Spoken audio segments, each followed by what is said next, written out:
So King made dollar cost averaging is a beautiful way to make money because dollar cost averaging allows you to lower your average buy-in price over time, right? So ultimately what happens is that we buy a stock at a certain price, we see the price drop and we're sad about that, right?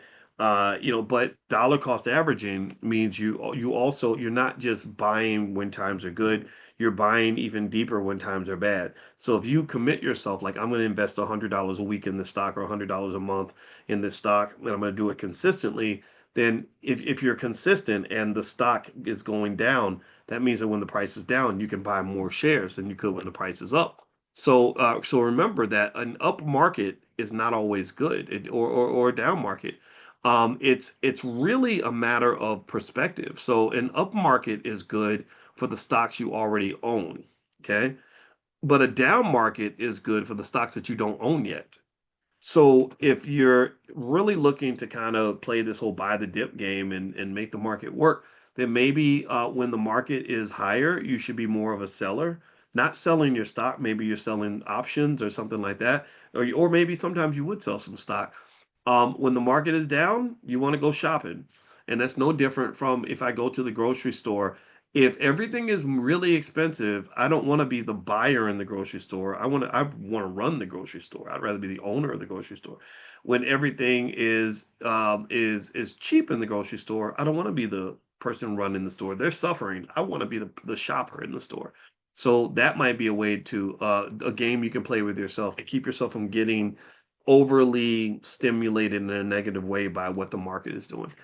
Can you explain NVDL?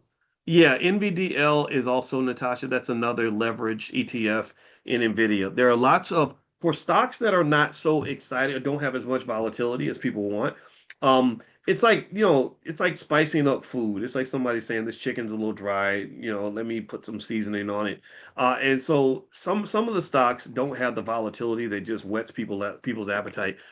So for example, you might look at a stock like Apple, and Apple, it's great because it's boring, but some people don't want boring. Some people want a portfolio with a little extra oomph, right? So they're like, okay, if Apple goes up a little bit, I don't want to just make a little bit of money. I want to make a lot of money, and I'm willing to accept the fact that if it goes down a little bit, I can also lose a lot of money.